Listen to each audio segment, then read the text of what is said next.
The divorce papers slid across the polished courtroom table, the ink still wet. Elias Crow smirked as he let his $5,000 pen hit the wood with a sharp clatter. "This is it, Lyra," he said coldly. "Your last taste of the good life. Enjoy the bus." A few people chuckled. Lyra Vale didn't move. Elias leaned back, satisfied. He thought he had drained her accounts. He thought he had taken everything. But just as the judge raised the gavel, she paused and reached for a second document, sealed in red wax. "Before this divorce is finalized," she said, "the court is required to read the final will of Mr. Rowan Vale." Elias's smile vanished. "And if you think you know where this is going, trust me, you don't. Hit subscribe so you don't miss how one signature erased a billionaire in minutes. And tell us in the comments, where are you watching from?" The courtroom had gone silent in that dangerous way, too quiet to be accidental. Every eye drifted from the judge to Elias Crow, still frozen in his seat, his confidence leaking out through the tightness in his jaw. The name Rowan Vale hung in the air like a loaded weapon. Lyra still hadn't moved. Not when the laughter died, not when Elias stiffened, not even when the judge unsealed the wax with slow, deliberate care. For the first time since he'd dragged her into this courtroom, Elias turned fully toward his soon-to-be ex-wife. His earlier smirk tried to return, failed halfway, reshaped itself into something brittle. "Rowan Vale is dead," he said quietly, more to the room than to her. "Whatever stunt this is, it doesn't change anything." The judge didn't respond immediately. She adjusted the document, scanned the opening lines, then lifted her gaze. "On the contrary, Mr. Crow," she said, voice calm, unwavering, "it changes everything." Lyra's fingers tightened once around the edge of the chair, only once. The reading began. 4 months earlier, Lyra Vale had still believed in normal endings. Quiet separations, civil conversations, dignified goodbyes. She had believed that after 12 years of marriage, even betrayal would arrive with some measure of restraint. She had been wrong. Elias hadn't changed overnight. He had sharpened over time, success carving him into something harder, colder, more precise. By the time Crow Industries tripled its market value, he no longer spoke in conversations. He issued conclusions. He had also learned how to hide things in plain sight. The affair began as whispered rumors in marble hallways, an executive assistant who lingered too long, a late-night business trip that didn't match any calendar. Lyra noticed, of course she did, but she said nothing at first. Silence had become a survival skill in their house. Then came the audits. Accounts she couldn't access. Transfers she didn't authorize. Holdings quietly moved into shell corporations with unfamiliar names. And when she finally confronted him, Elias only smiled. "You don't need to worry about money anymore," he'd said casually over dinner. "I've streamlined everything." That was the night she stopped sharing a bedroom with him. 2 weeks later, he served her. No warning. No discussion.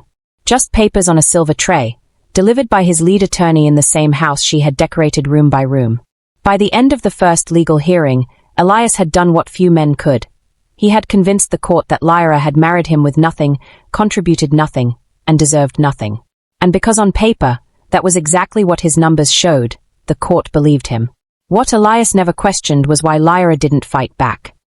Rowan Vale had known Elias longer than Lyra ever had. He was a private man, old wealth, disciplined silence, the type who didn't chase headlines because headlines had always chased him.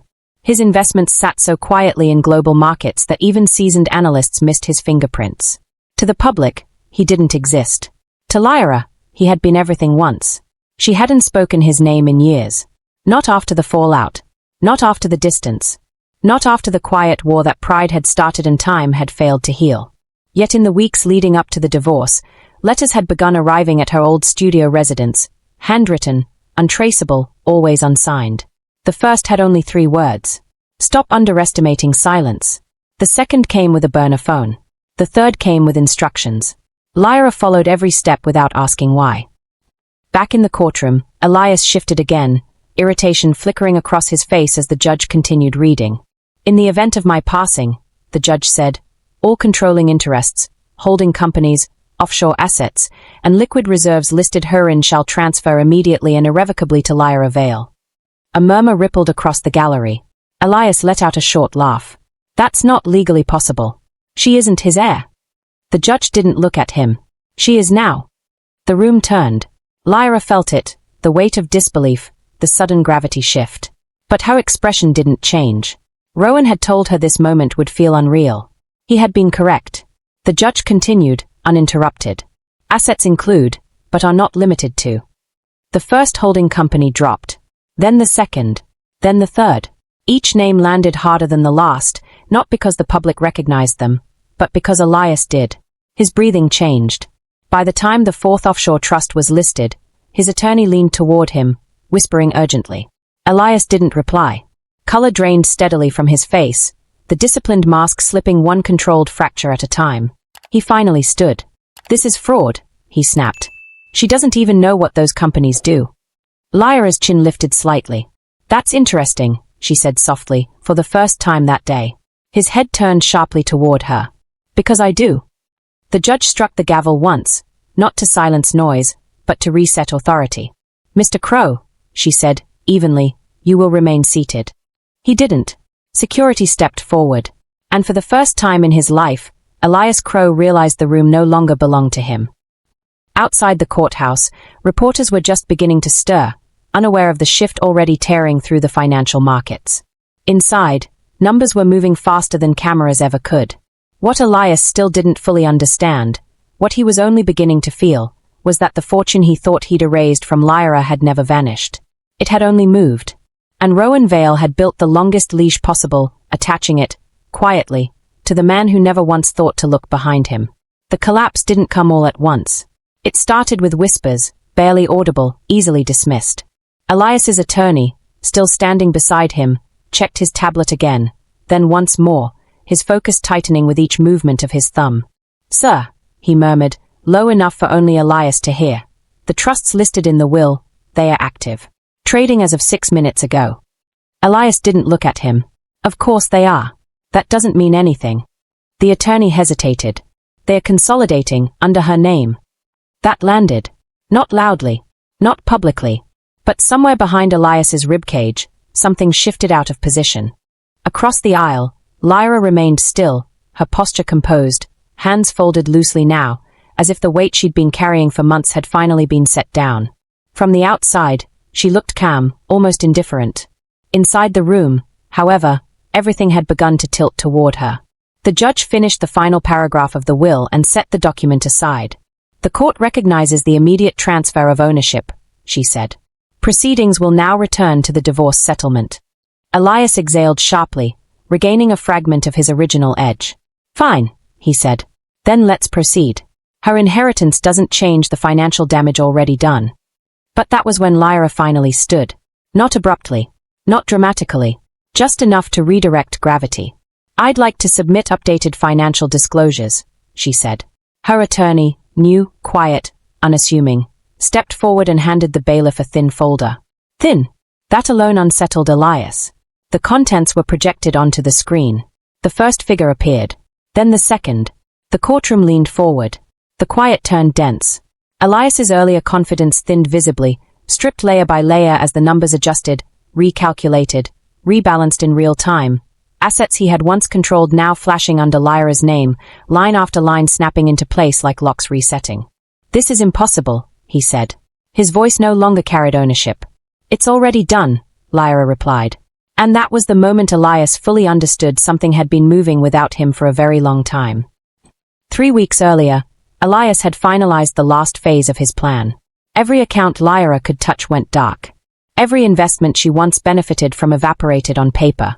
Even the personal emergency fund her mother had set up years ago, gone. He had watched her verify the balances herself. Zero. At the time, he had felt only satisfaction. What Elias never saw was the second ledger. There had always been two. Rowan Vale's wealth had never touched Elias's ecosystem directly. It flowed outside jurisdictional shortcuts, beyond the shortcuts he trusted so blindly. When the funds shifted, they didn't move loudly. They repositioned, patient, surgical, invisible. By the time Elias thought the game was over, the board had already changed. In the courtroom, his attorney leaned closer again, this time not whispering. What's happening? Elias hissed. The contracts that insulated Crow Industries from liability, the attorney said tightly. They were underwritten by 3 of those same trusts. Elias's chest went tight. And now? They now answer to her. The air left him. Across the room, Lyra met his gaze, not with triumph, not with anger, but with quiet certainty. "This ends now," she said. Elias tried to speak. No sound came out. And for the first time since his rise began, the man who had always controlled the exit realized there was no way left to walk. Elias Crow didn't leave the courtroom in defeat. He left in denial. Outside, cameras had begun to cluster, reporters drawn by instinct more than confirmation. He pushed past them without saying a word, jaw locked, eyes forward, his driver scrambling to open the door. The vehicle pulled away before the first question could land. Inside that tinted silence, his phone began to vibrate. Once, twice, then relentlessly. By the time he answered, the damage had already spread. Crow Industries stock just dipped 3%, his chief financial officer said, voice tight. No trigger yet, but something spooking the market. Elias stared out the window. Contain it. We're trying. The call ended. Another began. Then another. Each one shaved a little more air from the space around him. By the time he reached his penthouse, the dip had climbed to 8%. The media found the will within the hour. They always did. A sealed inheritance tied to a woman publicly erased 3 weeks earlier made for irresistible blood in the water. Analysts who had never spoken Rowan Vale's name now set it on loop. Experts began rebuilding his financial footprint in real time, stunned by the invisible empire that had operated beneath every major sector without once needing public acknowledgement. Energy, shipping, private security, biotech. By nightfall, there was no speculation left. Only confirmation. Elias stood alone in his office, the city sprawled beneath glass walls, watching red numbers crawl across 6 live screens. Each refresh brought a new hemorrhage. Investors were not withdrawing yet, but they were circling, recalculating risk with predator efficiency. His assistant hovered at the door. "There are 3 board members waiting," she said quietly. "They are requesting an emergency vote." He didn't answer. Another alert cut across the main display. Crow Maritime contract, under review. Elias blinked once. That contract alone represented 14% of the company's annual liquidity. "Get me legal," he said. "They are already on hold." "Then get me whoever underwrote that agreement." She hesitated. "Sir, the underwriting firm's parent trust was just reassigned this morning." Elias's throat went dry. "To who?" "To Lyra Vale." The silence that followed was not explosive. It was worse. It was precise. Across the city, Lyra sat alone on the balcony of her temporary apartment. Not a penthouse, not yet. She listened to the distant hum of traffic while her tablet updated in slow, steady increments. There was no urgency in her movements. Rowan had warned her this phase would feel unreal. Watching a collapse from the outside always did. She didn't celebrate. She tracked. Markets moved like animals, nervous when they sensed unfamiliar dominance. Rowan's structures had always understood that. Elias had built on speed and visibility. She now controlled silence and leverage. Her phone flashed once. First breach confirmed. She closed the message without replying. By midnight, Crow Industries had lost 12% of its valuation. By morning, the first lawsuit dropped, one of many Rowan had predicted down to the quarter. Elias didn't sleep. He sat in his office as dawn crept across the glass, reading a report he'd never imagined needing. Exposure risk tied not to debt, but to trust dependency. Every fortress he'd built rested on foundations that no longer belonged to him. And Weiss, the markets were beginning to understand that too. The war had not exploded. It had unfolded. Quietly, methodically, and entirely outside his control. The emergency board meeting convened without ceremony. No greetings. No small talk. No patience. Elias stood at the head of the glass table as the last screen flickered to life. 6 board members remote, 3 physically present, all of them avoiding one another's eyes as if proximity itself had become dangerous. The first to speak didn't waste breath. "Rowan Vale's structure is now integrated into 3 of our core dependencies," the director of compliance said. "That is not a legal complication, Elias, that's operational suffocation." Elias folded his hands. "It's temporary." A quiet laugh came from one of the remote screens. "Nothing built that silently is temporary." The stock ticker continued to crawl along the wall behind him, red numbers, disciplined and unforgiving. Another director leaned forward. "We don't need to speculate about her motives. The market already is. We need to know, right now, what percentage of Crow Industries is exposed to her discretionary control." The legal chief hesitated. 4 to 7%. The room changed temperature. That wasn't leverage. That was paralysis. "You're telling us," one board member said slowly, that nearly half this company now operates at the mercy of a woman we publicly erased 6 weeks ago. Elias didn't reply. Because the truth was worse. It wasn't mercy she controlled. It was timing. 2 hours later, the first resignation hit. Then the second.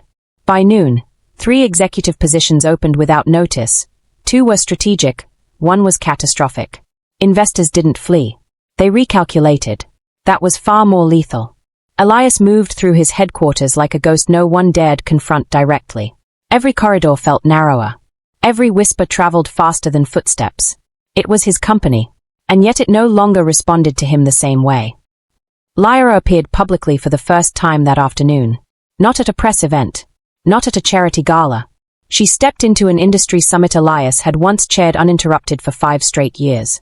The announcement alone sent shockwaves through every outlet. Lyra Vale, new controlling stakeholder. She wore a simple navy suit. No jewelry. No performance. When they handed her the microphone, the room expected explanation. She gave them direction. I will not comment on the divorce, she said calmly. This company's future is not a spectacle. It's a responsibility. Cameras surged forward. She didn't. 1 week from today, Crow Industries will restructure all maritime underwriting. All contracts will be reviewed for ethical compliance and financial integrity. The word ethical sliced clean through the room. And those that fail, she added, will not be renewed. That was all. No grand speech. No revenge monologue. Just an announcement that redefined power without ever naming it. Elias watched the broadcast from his office. He didn't throw anything. Didn't shout. Didn't collapse. He simply stood there, hands on the glass, city beneath him, while the version of the future he had once owned reshaped itself without permission. She's not supposed to have this kind of control, he said quietly. But control had never asked permission. That night, the betrayal came from inside. His chief operations officer, his longest-serving strategist, requested a private meeting after midnight. Elias allowed it, thinking there would be reassurance. There wasn't. You can't win this, the man said quietly. Elias stared at him. The markets trust her structures, the COO continued. They don't trust you anymore. That shift is permanent. Elias let out a slow breath. You're resigning? Yes. Something like admiration flickered briefly across the man's face. She played the slowest possible game, he added. And you never once looked for it. When the door closed, Elias stood alone in the silence that followed. For the first time in his life, no plan surfaced. No calculation. No shortcut. Only the growing understanding that this was no longer about litigation. It was about occupation. Occupation demanded resistance. Elias didn't sleep the night his COO walked out. By morning, the fog of shock hardened into strategy. If Lyra controlled the structure, then he would attack the origin. He didn't need the whole company to survive, just enough of it to destabilize her footing. By 7 a.m., he had activated the contingency network he'd built for hostile takeovers. Shell investors. Political intermediaries. Regulators with flexible consciences. If Lyra meant to be ethical, Elias would make ethics unbearably expensive. The first strike landed before noon. A regulatory investigation into maritime compliance, retroactive, expansive, public. It froze 3 of the very contracts Lyra had announced she would review. The market flinched just enough to give Elias air. For the first time in days, the numbers slowed their descent. In his office, Elias finally exhaled. Let's see how clean she really is, he murmured. Lyra received the notice while seated in a private conference room high above the city. Her legal team stood around her, documents already in hand, tension drawn tight across every face. He moved faster than forecast, one of them said. This isn't random. It's targeted. She scanned the notice once, then set it aside. He wants to force me into defense, she said calmly. Yes. Then he's forgotten how pressure actually works.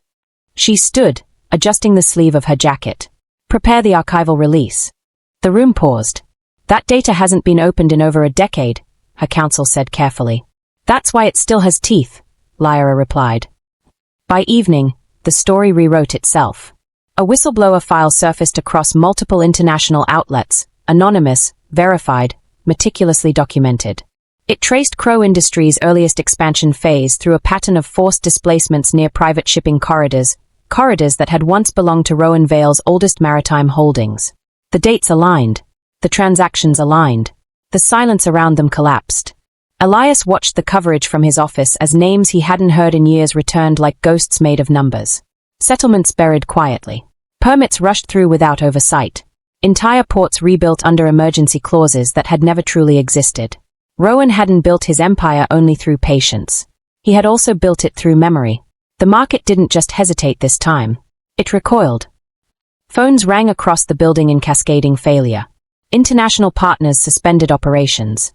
The regulatory investigation Elias had initiated rerouted, expanded, turned inward. By midnight, Crow Industries faced not one investigation, but 6. His assistant didn't knock before entering. "Sir, your personal accounts are being audited." Elias's head lifted slowly. "They can't. They already are." Silence thickened. This wasn't corporate anymore. This was personal territory, and Elias had never allowed anyone to enter it before. Across the city, Lyra stood before a wall of data older than her marriage.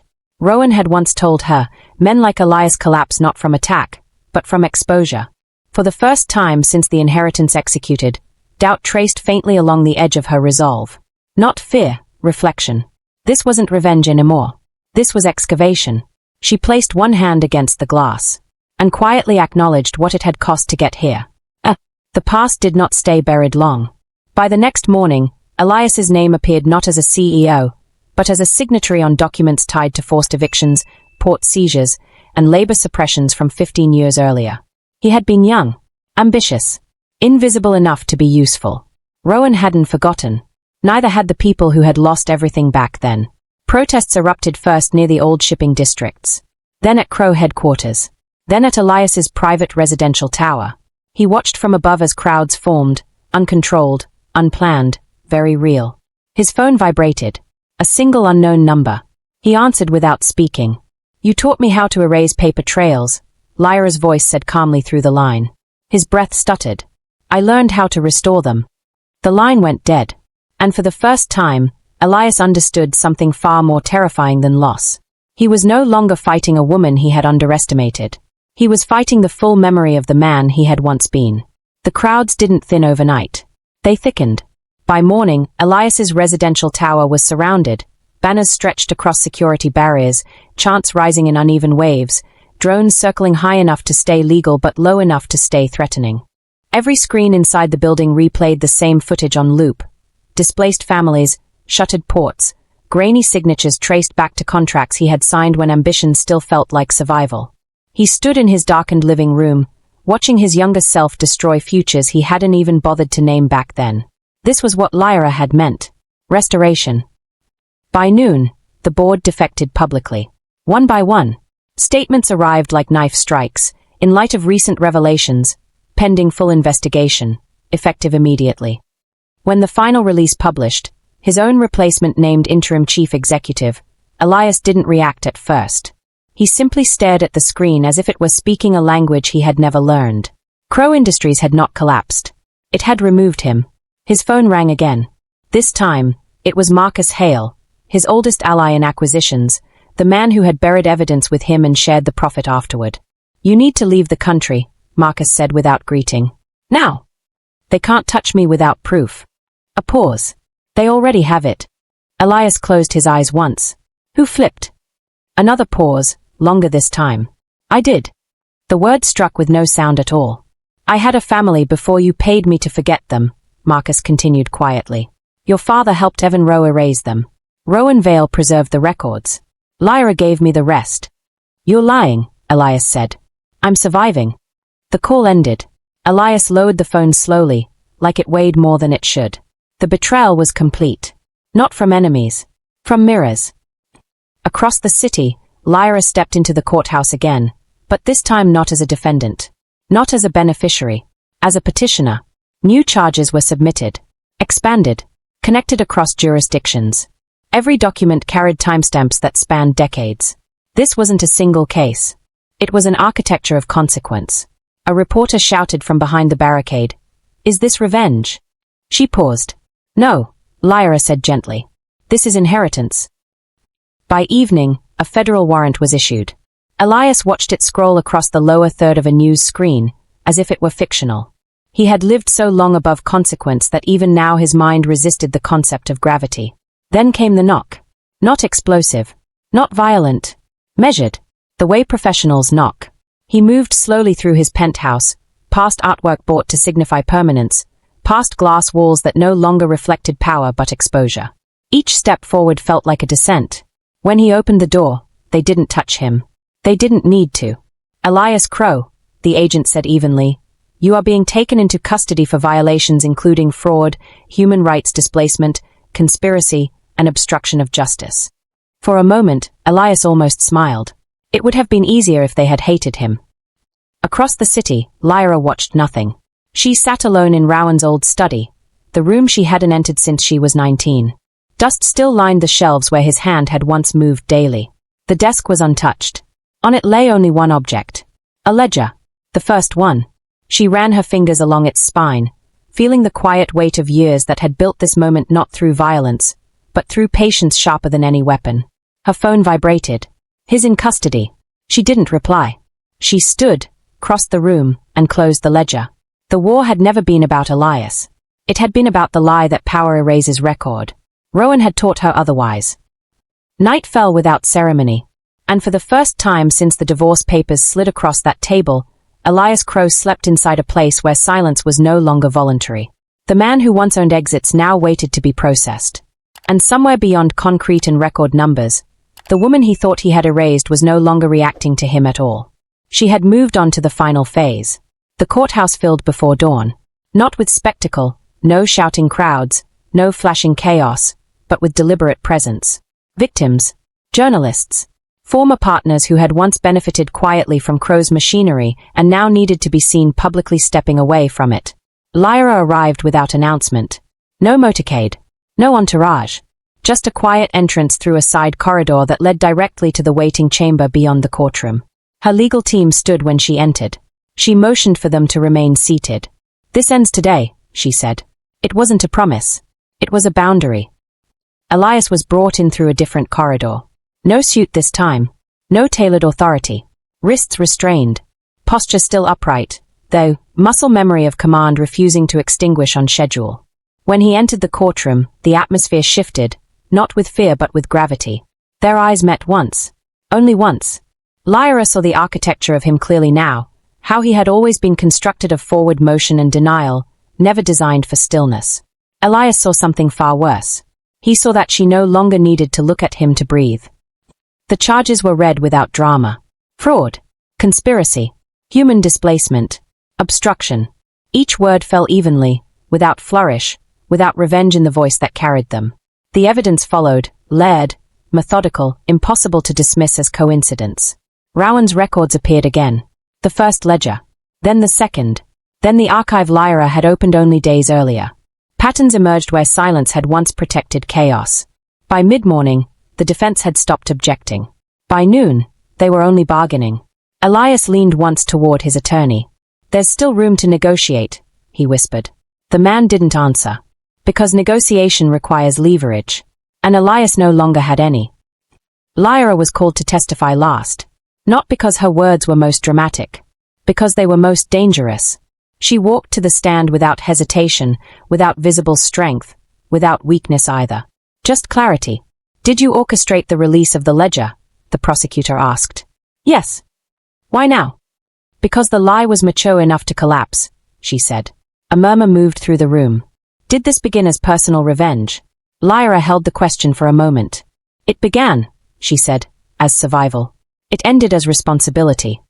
Elias watched her speak, not as his wife, not as his enemy, but as an architect closing the final beam of a structure he had never seen being built. When the final ruling was announced, it came without spectacle. Pre-trial denial of bail. Asset seizure upheld. Crow Industries permanently dissolved into public receivership. Elias didn't move. Not even when the hand was placed on his shoulder again. Outside, the world recalibrated. Inside, something older than anger finally broke loose from him, a hollow recognition that the systems he had relied on all his life had not betrayed him. They had simply passed him by. Lyra left before the room emptied. Before questions could form.